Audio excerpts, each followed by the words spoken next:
Bismillahirrahmanirrahim. Nah, yang saya mau tanyakan adalah ada isu baru nih Ustaz, masalah Islam Nusantara ini Ustaz. Ke Ustadz Khalid ya? Ya ke Ustaz Khalid Ustadz ya. Khalid. Itu sebetulnya apa sih latar belakang mereka itu, terus apa maksud dari adanya Islam Nusantara itu tersebut Ustaz? Di luar penanya. Terus gimana cara kita menyikapi isu-isu yang baru dari Islam ini sendiri Ustaz itu? Apakah harusnya Muslim itu Muslim Nusantara bukan Islam Nusantara gitu ya? Nah itu aja Ustaz. Barakallah. Assalamualaikum warahmatullahi wabarakatuh. Waalaikumsalam warahmatullahi wabarakatuh. Gimana? Sebelum saya jawab, saya minta panitia kalau bisa disiapkan hadiah untuk yang mau syahadat malam ini. Siapa tahu ada yang mau syahadat, jadi bisa disiapkan hadiah. Jadi bukan cuma orang yang bertanya, gitu kan. Bahkan kalau perlu teman-teman juga di sini bisa memberikan sesuatu. Karena memang termasuk yang bisa mendapatkan zakat itu adalah mu'allaf. Saya subhanallah kemarin diundang di Hong Kong ceramah di depan TKW kita di sana. Ternyata di antara yang hadir itu ada satu ibu-ibu Nasraniyah duduk di pojok. Kemudian saya disampaikan oleh panitia, Ustadz ada satu orang yang mau masuk Islam. Lalu saya bilang kalau gitu pengajian saya tunda dulu. Saya ingin langsung kepada ibu ini. Saya bilang, Bu, sebentar, apa yang saya pandu ibu untuk ucapkan syahadat itu hitungannya di bawah 5 menit. Dan saya jamin setelah Anda ucapkan Anda sudah seorang muslimah. Tidak ada beratnya orang untuk mengucapkan syahadat dan masuk Islam itu. Dan saya menyampaikan kepada semua yang hadir di sana dan di sini juga bahwasanya begitu mudahnya sebenarnya menawarkan agama Allah ini. Selebihnya saya bilang tadi bertawakal kepada Allah. Subhanallah, saya bilang asyhadu an la ilaha illallah wa anna Muhammadar Rasulullah, diucapkan syahadat sama ibu tersebut langsung terisak-isak dia menangis. Dan saya bilang tidak ada kewajiban mandi, tidak ada kewajiban apa-apa, silakan muslimah yang lain memberikan ucapan selamat sama dia dan diberikan hadiah. Setelah itu baru dipandu untuk ya selanjutnya. Jadi jangan pernah ragu untuk menawarkan itu. Saya akan jawab sekarang masalah Islam Nusantara ini. Kalau saya ya, bahasa saya pribadi, ini orang-orang yang iseng gitu. Iseng, gak ada kerjaan gitu. Kita harus memiliki program Islamisasi Nusantara. Ya, Nusantara ini Indonesia lebih diislamkan, itu benar.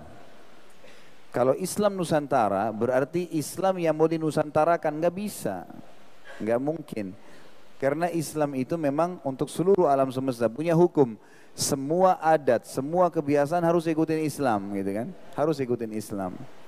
Dan kalau saya dan teman-teman dai sudah tahu sebenarnya, ini program dari orang-orang yang coba ingin mengelabuhi warna Islam itu. Karena perkembangan Islam sangat pesat, gitu kan? Maka dibuatlah segala macam isu. Saya yakin Anda dengan akal sehat Anda akan bisa memahami kok, gitu kan?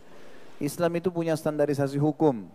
Kalau mau sholat wudunya, mau di Saudi, mau di Amerika, mau di Indonesia, sama saja wudunya, sama saja hadap kiblatnya, syarat-syaratnya sama, tutup aurat, bacaannya yang batalin, sama saja. Kita punya standarisasi masalah itu.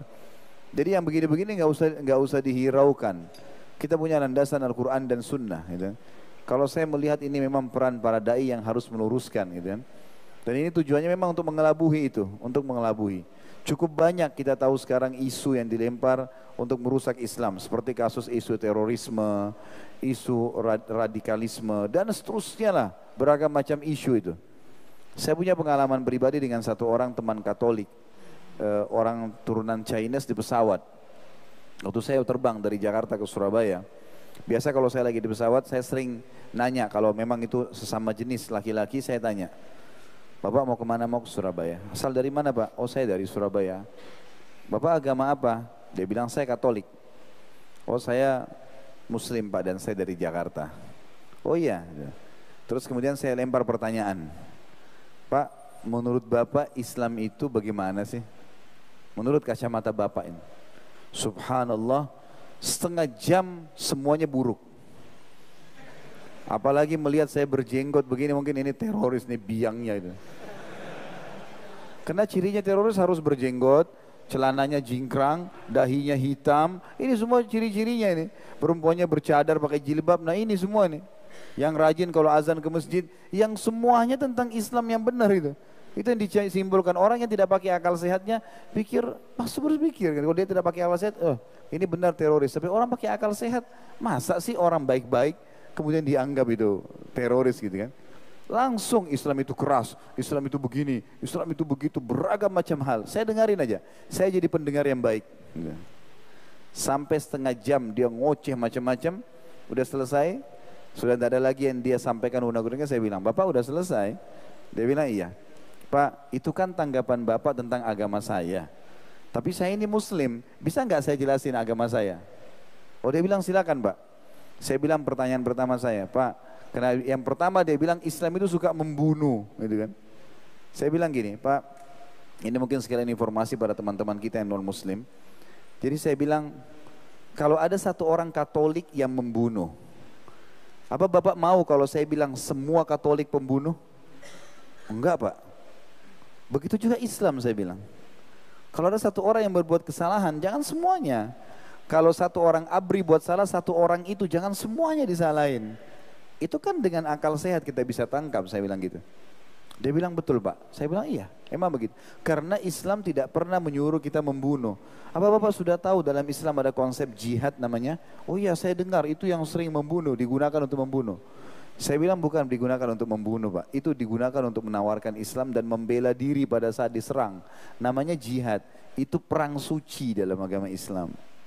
Bapak sudah tahu belum dalam Islam, kalau umat Islam lagi berhadapan dengan musuh di medan perang, wasiat yang disampaikan Nabi kami Muhammad SAW dan juga para pemimpin ya, yang akan diwariskan para pemimpin perang semuanya, itu mengatakan tidak boleh bunuh orang tua, nggak boleh bunuh perempuan, nggak boleh bunuh anak-anak, nggak boleh bunuh orang menyerah. Tidak boleh membunuh hewan-hewan, nggak boleh rusak tanaman-tanaman, nggak boleh rusak tempat ibadah, nggak boleh rusak fasilitas umum. Ini semua. Jadi kalau orang yang dibunuh yang melawan saja, selebihnya enggak. Oh begitu Pak, saya bilang iya begitu. Dan itu Bapak bisa baca dari semua buku Islam. Lalu kemudian lebih dari setengah jam, karena 1 jam sekitar 10 menit waktu itu penerbangan. Alhamdulillah dia memburukan Islam setengah jam, saya menjelaskan Islam itu malah 40 menit. Dan akhirnya dia terbalik semuanya. Apa yang dia tangkap dari saya karena penjelasannya secara ilmiah, saya berikan contoh-contoh. Tentu saya nggak bisa jabarkan semua di sini. Makanya dia bilang terakhir, begitu ya Pak Islam, saya juga punya Quran terjemahan di rumah gitu. Bahasa dia mengatakan punya Quran terjemahan di rumah, sebenarnya itu adalah sinyal hidayah dari Allah Subhanahu wa taala. Tinggal dia mau ikut syahadat atau tidak. Selebihnya kayak Dr. Philip tadi begitu bingung, beliau nggak tinggalkan agama Islam, beliau cari tahu. Dan tadi ada yang saya tangkap yang terjemahan yang beliau sempat mengatakan pada saat beliau bingung dengan buku-buku fikih berkhilaf di antara yang disebutkan sebentar Hanafi sebentar Maliki, beliau mengatakan maka saya tiba-tiba mengambil sebuah konsep ya dalam hidup saya harus mengambil Islam dari sumber asalnya. Itulah kota Madinah, maka saya memilih kota Madinah gitu kan. Dan memang benar, belajar dari sana kita temukan sumber yang luar biasa gitu. Jadi saya kembali ke pertanyaan tadi, saya melihat ini sebenarnya upaya saja gitu kan. Dan Allah sudah menjelaskan dalam Al-Quran, Allah pasti akan menerangkan agamanya ini walau karihal musyrikun. Walaupun orang-orang musyrik tidak setuju, orang kafir nggak setuju, tetap agama Allah akan disebarkan olehnya. Jadi tugas kita ya sebagai seorang muslim yang benar dan muslimah, hadir di majelis ilmu yang benar, belajar dari para teman-teman ustadz, kiai ya, siapa saja yang jadikan pewaris para nabi ini yang memiliki ilmu yang kapasitas ilmu dan kapabilitas yang cukup, sehingga memang selalu cirinya rujukannya Al-Quran dan Sunnah. Ya, kembali kepada sahabat, maka kita akan tahu bagaimana Islam klasik itu, dan dia akan terus jalan bersama dengan waktu modern sampai hari kiamat. Kejayaan di situ. Dan tidak usah terpengaruh, tidak usah dibaca bukunya, nggak usah juga dicari tahu, karena nggak perlu semuanya. Itu hanya akan menghabiskan waktu kita sia-sia saja. Allah alam gitu.